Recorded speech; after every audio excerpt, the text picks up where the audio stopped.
So it seems like a lot of my people have been talking about, participating in this boycott of all these corporations that are taking away or have taken away their DEI initiative, like I guess Target, Walmart, and etc. And I got a few questions. Well, actually, forget the questions. We're just gonna try to put a little logic into this quote unquote boycott.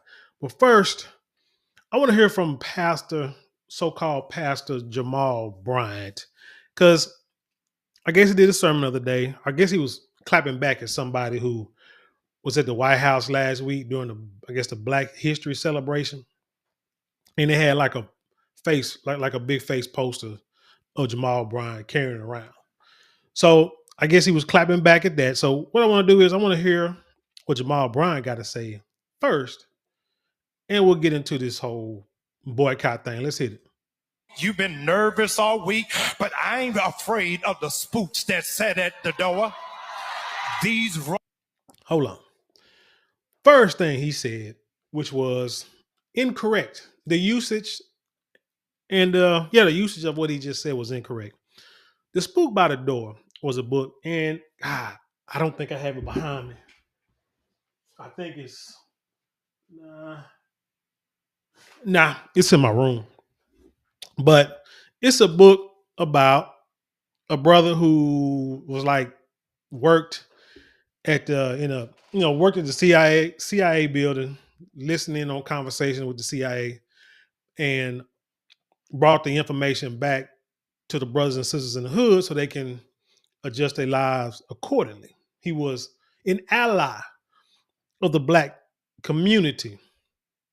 But this guy said he is not afraid of the spook that sat by the door. Well, maybe he's actually telling the truth. Maybe he did mean it that way. Because maybe he's not an ally of our people. You know what I'm saying? Maybe he's what you call that, a voice of, because back in the day, the preacher was the person that the slave masters would send out to the people, to the slaves and the brothers and sisters in the plantations, and would preach the word, but only preach parts of the word, to where it made slavery looks like it was ordained and it was good for black folk, and that God ordained it. So maybe he was speaking his truth. Anyway, let's keep going. Runaway slaves hiding in the White House gonna throw my picture up thinking that I'm... Hold on. He said runaway slaves. I thought runaway slaves were a good thing. So again, maybe he's speaking his truth. Let's keep going. I'm sorry. Let's go. Gonna be afraid. If you got real courage, don't show my picture. Show the picture of the one that fired the Black Joint Chief of Staffs from the military. He fired that brother because he was promoting and still advocating for the DEI initiative. He fired the same brother that he actually hired years ago, but the brother was going to buck the system. Like you got these mayors and these governors that's saying that they won't cooperate with the federal government, and they'll fight it tooth and nail. The federal government. Who fights the federal government when you're in politics? Because the federal government pretty much controls your purse strings. Boy, you got some silly people out there, like, for real. Anyway, let's go. You gonna show a picture of the CEO of Target, Walmart, McDonald's, and Amazon that does not recognize black dollars or black business. If you gonna put up a picture of the state legislators in Florida. Hold up, real quick. The CEOs that don't recognize the black dollars, that would probably be pertinent to every business in this country. Just saying. If we're going by what he's trying to insinuate, because the last I checked, Target and Walmart have products that are owned by black companies. So And it don't matter. I mean, you might say, well, they got like a small portion, it's not a whole lot of them in the stores, or they're just doing it because of this, that, and the third. Doesn't really matter. It's kind of crazy. You get upset because your stuff is not in the white stores, but then when it's put in there, now you upset saying, well, they're just doing it because they know they was wrong, or they just doing it so they won't have to hear our mouths, or this, that, and the. It don't matter. It's in there. If your products are in their stores, mission accomplished. Now it's just time for you to promote your products, and it's time for those of us who are consumers, or those consumers who want the black products, to run up in the Target, run up in the Walmart, or any other store that has black products, that have black products, and buy out the store. Buy out all the products. That's just what you do. You see what I'm saying? You say, okay, I'm gonna go that way. Because what it'll do is them same white folk, them same companies will be like, dang, we can't keep the products on the shelves. We need to get more. And matter of fact, they probably gonna need more shelf space. You see what I'm saying? That's how economics work. But now people like to complain and too much and don't really understand how a dollar works. But anyway, let's keep going. That are banning black books. If you gonna put up a picture, put up the picture of the one who is stealing classified information from the IRS and Social Security. You talking about Elon Musk? Elon Musk ain't stealing nothing. Elon Musk is going in there and him and Donald Trump are trying to clean up the waste in the government. So they say in the way they want to do it. Now, we may not agree with it. He may be going scorched earth, but everything else has not worked up until this point. And again, he only had like a limited time to do this. So got to get in there, get it done, and get out before he get out, right? So I mean, but he's not stealing information. Hell, we see people stealing information all the time when people get houses and credit cards in your names and cars in your names, and you never knew about it until you get a bill or a court order. So you need to come to court because you owe this money. You're like, what the heck are you talking about? I never stepped foot in a different state, let alone bought a house in a different state. If you gonna put up a picture of those that don't want your mama to pay $35 for insulin and your child to pay $35 for inhaler. If you gonna put up a picture of those that are jailing children and separating families. I ain't ever scared. In case you forgot, I'm from the west side of Baltimore. If you got a problem, pull up on me. I think you got ran out of Baltimore because you were cheating on your wife, and didn't he have like 3, 4, 5 babies outside of his marriage? Preacher now.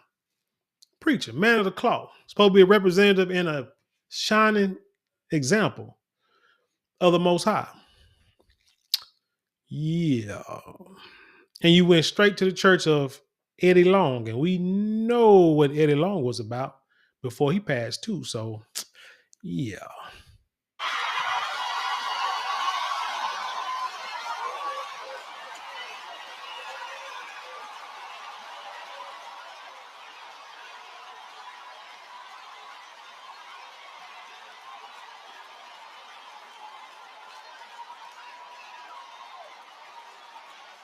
Stokely Carmichael said, our fathers had to run, but my generation is out of breath. We ain't running no more. Yea, though I walk, and after being. Funny he say Stokely Carmichael's generation. Stokely Carmichael's generation, if I'm not mistaken, participated in real boycotts, like the Montgomery bus boycott that lasted a little over a year, right? But so they was running, and now Jamal Bryant is out of breath. He's so out of breath, they only want to do a one day. Now Jamal Bryant, I will give him credit saying that, little partial credit saying that he wanted to do like a 40-day boycott of all these DEI again, but the DEI is not for us. It's for like LGBT and white women and stuff like that, but it ain't for us. Hold on, gotta write something down. Okay. but it's not for for not for the Black Americans. It's for, like I say, the LMNOP community and anybody else. But regardless of who it's for, just a boycott in particular, like I said, I only give partial credit because, well, we'll get to that later. Um, he wanted to do 40 days, which is more than one day that Al Sharpton is trying to do this Friday. But it's a lot less than the boycott that the brothers and sisters back in the 50s and 60s did that actually made a change. On the run for 26 years from Saul and Philistines. David said, my running days are over. We don't have to run anymore. You only run when you're scared. But you walk when you got confidence that greater is he that is in me than he that is in the world. Would you look at your neighbor and tell him, I ain't running nowhere. Be like a tree, be ye steadfast, unmovable, always abounding, knowing that your labor is not in vain. I'm not gonna run with nobody. You notice how that church is the majority women?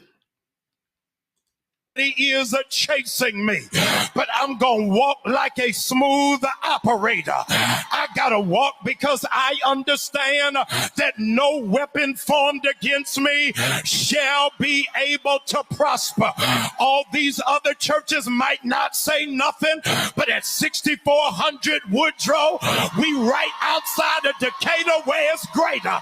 You got to understand that there is more for us than there are against us. Look at your neighbor and say, as long as we stick together, we ain't gotta run. Harriet Tubman said, whenever I tried to make our people be free, there were a few Negroes that tried to go backwards and tried to risk our freedom. I feel bad for them coons in the White House who are in there tap dancing for massa, wearing bow ties, shinning and grinding, laughing like nothing is funny. Get out of there, Negro, and stand with your people so that you understand that God is on our side. Interesting that he said, stand with your people. Because if you truly want to stand with your people, Pastor, you will not only boycott these quote unquote stores that's going against the whole DEI initiative, but at no time did you promote buying from Black people. Not at all. I didn't hear that in that 5 minute. Maybe he did in his other sermon or whatever, but I mean the rest of his sermon, but I did not see that. I tell people all the time, I've been pro-Black since that I know of, since junior high, really hit it hard in high school. The older I got, I realized how the government in this country is ran when it comes to money. But you still try to want to benefit your people. Now, me, I'm not going to sit here and holler talk about boycott, Target. Hold on. What is it? Matter of fact, what I'm looking at now is something that I think someone sent my dad and they asked him to, asked him to join in with this boycott. And he like, man, whatever. Because it's like a farce and there's nothing going to come from it. So it says Al Sharpton's DEI boycott plan. 24-hour blackout on Friday, February 28th from 12 a.m. to 11:59 p.m. This is the first step to counter the attack on DEI, diversity, equity, and inclusion. See, the problem with this is it for us or is it for everybody else? Because history has shown when we include everybody else in our fights, we always end up at the bottom, which shows how great that Montgomery bus boycott was back in the day. Because, like I said, it lasted a year. Is it because they made us sit in the back of the bus? Now people are saying like, man, now y'all fought to sit in the, not have to sit in the back of the bus. The first thing y'all do, run to the back. It's more than that because it's more like disrespect. It's kind of like eating watermelon. I like watermelon, love watermelon, grow watermelon, eat it all day, every day when it's in season. Eat it, make smoothies out of it, juice it, whatever the case. Love watermelon. The health benefits of it for sure. No problem. You know what I'm saying? It's from the Most High. But it's kind of like when them folk make cartoons and caricatures and and stuff like that, depicting us eating watermelon as something degrading. You see what I'm saying? It's like now you know what I'm saying. So just like you fighting against something that's they make it racial and make it look bad on your part, but it's like no. We need you to kill that racism. We need you to go on about your business. Ain't nothing racial about this. So what my point is, it's not a point that they didn't want to sit in the back of the bus. It was how demeaning it was, how they made you go sit in the back of the bus, even if it was like 50 seats in front of you. Or it could be an old black woman or somebody disabled had to sit in the back of the bus, and you got able-bodied young men sitting up front and not giving up their seat because of the person's skin color. It was because a lot of times they had to pay their money, pay their money up front, but then had to get out the bus and walk to the back if it had a bus, if it had a door in the back, hoping that the bus driver didn't close the door and drive off without them. That's one of the main issues, or the main reason why I did the Montgomery bus boycott.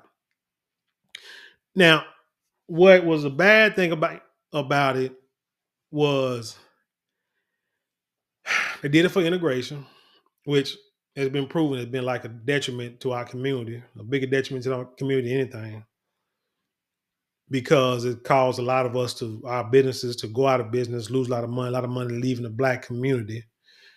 If you look at like the Tulsa Wall Street, the Black Wall Street, they call it, when they always talking about how it was burnt down, bombed, and everything over a lie or a rumor or whatever the case may be, and how devastating this was, and there should be reparations for that. You want to know one reason why no one got reparations for that is because probably because Black Wall Street rebuilt after that. And they say it rebuilt bigger and better than it was before. And these people didn't even get any kind of what do you call it, insurance claims. They get paid. They get paid from the insurance company at all. I think all but one insurance claim got denied. But they rebuilt, and it was rebuilt bigger than ever. I said that it's a book I got. It's about Black Wall Street. A couple of books I got mentioned in videos before. But what brought it down was integration, because them folks said, you know what, there's a lot of money down there. Instead of blowing it up, we might as well go and get it.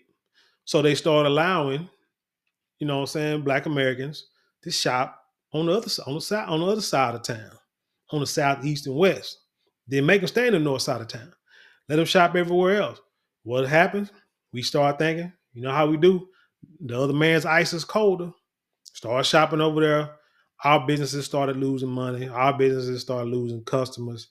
Now we're talking about how customer service ain't right, or we charging too much, you know what I'm saying? And them folk charge, prices are cheap or whatever, but not knowing that they corner the market so they can get them for cheap price. We can only buy like a few at a time. They can buy it in big bulk, sell it for a little bit cheaper. And that's how I got a lot of our people out of business. That's what ultimately brought down and destroyed Black Wall Street, the integration part. And with the Montgomery bus boycott, the issue was there was a bus line, I think it was called a safety first bus line, that was started like in 1920s, that had like grew pretty big. There was already bus line. There actually were bus lines for sale at the time during the Montgomery bus boycott that Black folks could have bought and used to bring their people to their destinations. But for some reason, Dr. Martin Luther King Jr. and other civil rights activists didn't want to do it. And ultimately, after a year, after the white man was losing a lot of money, after a year, They said, okay, come on back. We'll let you sit wherever you want to, however you want to, don't matter. And then, we ran to the back of the bus. Anyway, but again, it's a whole racial dynamic of making it demeaning when we should be able to sit anywhere because we're paying money just like everybody else. But there could have been buses that black folks could have used and patronized, gave their money to, and built that company, and could have been used up until they eventually, because I think they eventually sold it to another bigger company, which is fine. I mean, that's what all companies do. But the point is, it could have been done that way, and it wasn't. But anyway, let me get back to this Al Sharpton boycott real quick. He said this is the first step to counterattack on DEI. One, they say now these bullet points they have: do not make any purchases, do not shop online or in store, no Amazon, no Walmart, no Best Buy, no McDonald's and other fast food stores, no gas, no major retailers. Do not use credit or debit cards for non-essential spending. Try to buy all you need before Friday, February 20th. They did this like a couple years ago, before Friday, February 28th, but if necessary. Only buy essentials of absolutely necessary items such as food, medicine, emergency supplies. If you must spend, only support small local businesses. It does not say only support black-owned businesses. Now, everybody say, why are you trying to be divisive and not inclusionary? The problem is, again, you are not, most of your money is going outside the community. Everybody else's money goes into their own communities and it stay there. Ours goes to other. We need to be in the same spot that everybody else is, in the same position everybody else is in, able to provide for our own people. And if anybody want to come and patronize us, then that's fine. But we shouldn't be like saying, hey, we're going to go patronize y'all too, because you're defeating the purpose. You're defeating the purpose of all this. If you're trying to prove how strong a black vote, a black dollar, black economics is, then you need to do it for your people and not trying to include everybody else, because everybody else is fighting their own battles. What's wrong with you fighting your own battles? I don't get it. Why this matters: corporations and banks only care about their bottom line. Disrupting the economy for even one day sends a powerful message. If they don't listen, we make the next blackout longer. Our numbers are powerful. This is how we make history. See, Al Sharpton really don't want to upset the status quo. You understand what I'm saying? He'll get out there and talk about Trayvon Martin and George Floyd and stuff like that, and ask on a whole racial basis. But when it comes to something like this, and it comes to like money and spending money, for some reason he don't want to go along the racial lines. Now, why is that? How do you pick and choose when to go along racial lines and when not to? I'm confused there. Say if they don't listen, we make the next blackout longer. Our numbers are powerful, and this is how we make a message. Spread the message. Or we make history. Spread the message. Spread the message. Please share with all of your contacts. Talk about it. Post it. Post about it. Document your actions that day. We must use he power. Oh, he should have been the.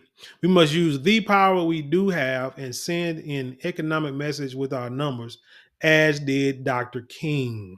February 28th, the 24-hour economic blackout begins. Because see the thing about it, this is all about this here, lip service. Because 24 hours ain't going to do nothing. I'm sorry. People say, oh, if we stop shopping for 24 hours, then they'll feel the they'll feel the pain.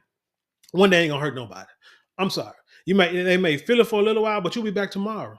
That's fine. You know what to do. You know what? You don't want to shop with me today, but you're going to shop with me tomorrow? Tell you what, I'm going to go on vacation. I'm going to go fishing that Friday. And then Saturday, I'm going to open right back up, and you'll be right back with me. That's fine. I'll just take a day off, a different day off. Again, if you really want to send a message, really put the hurt to somebody, don't just boycott. Just stop doing it all together. Don't have it a time boycott. Just stop doing it all together. Just say, hey, I'm going to stop shopping at Target, and I'm going to shop. You know what? I stopped shopping at Walmart for different various reasons, and I shop at local stores, whatever. It's just simple as that. No, they ain't make no big deal out of it. Don't make no big, announcement. Then put no flyer out saying, hey, stop shopping, blah, blah, blah, blah. This and the third. It was just for different reasons. And it's like some reason might be silly, but it just pained me to go there. Um, but certain, like I said, there are certain things that I buy that if I can, I will look to see if someone in the black community is making or selling it first. And then and if it's a good product, I will shop with them. Uh, like I said, I buy my laundry detergent with a True Detergent. Today I just bought like my first couple of bottles of this stuff called Bevel. I really don't know if black people own. I think they do. So I probably should do some more research. But like like Bevel, like hair pomade and stuff like that. Uh, it's not a young guy. It's a fellow who has a dessert shop, and he's in downtown. And I shop with him when I want cookies or even some cakes or whatever the case may be. Go there and shop there first. I'd rather go to when it comes to like getting stuff fixed, buying stuff like I said, looking for like a car for like my daughter and stuff like that. Uh, Anything tow service. I know people that have these businesses, and I go to them first. If they're reasonable, they got good. They ain't really. When I say reasonable, they ain't got to be like the cheapest. Because I don't look for you to be the cheapest. I just look for your work is worth the money I'm gonna spend. Simple as that. And if that works, what I'm saying, you got a customer for life. That's the way I see it. Nothing big, nothing boycott, no big boycott, no big announcement. That's just the way you're supposed to live. Bottom line, if you're really trying to help your people and want your people to come up out of poverty, that's the way, and keep your people in business. That's the way you're supposed to live, no matter what. And you hope that they use that money to help the community. But if they don't, I mean, it is what it is. And you did your part because you're not making all these other companies, uh, you're not making the other companies support you in the community and put money back in the community, and you patronize them every day. So I don't want to hear all that. But yeah, this thing here, like I say, it's just lip service.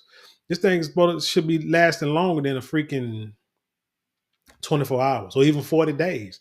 It should be for life. For life, you know who to shop for. These black products that are in Target and Walmart and these other stores, they got websites. Buy directly from them, from the website. Buy directly from them. And you ain't got to worry about going through, like I said, Amazon. You ain't got to stop buying stuff for a whole day. Just like I said, just buy the products from the people directly all the time, from the website or go to their store or whatever the case may be. It's different ways to do this, but this here, like I say, it's just a lip service song with dance, trying to make you feel good. Got the preacher up here gyrating, teaching all my slaves, that what they doing is the right thing to do when it's not, when it's not. But anywho, tell me what you think about this story. Leave your comments below. Share with the world. Let's have intelligent conversation. You know how we do around here. Don't forget to like, share, comment, and subscribe. Those 4 things cost you nothing but maybe a couple minutes out your day, but it means the world to us here. If you like support us financially, you can always get a super thanks, super chat, super stickers, or you can go to the description box, buy your boy a cup of cacao. It's about to get warm out here, so I'm about to find something different to drink, Mike. I don't know. Maybe I have to find something different to drink here pretty soon. Or I might just go ahead and keep drinking it every night. Yeah, hit your boy with a cup. Also, don't forget to hit that shop. If you would like to, for your money to go towards something tangible, you can click that shop button below, or you can go to marlonmorale.com, where we got products that I know you would love. We got beard products, colognes, perfumes, silk products, handbags, and more. Just go check it out. You will not be disappointed. With that being said, I leave you in peace, and I'll see you on the other side.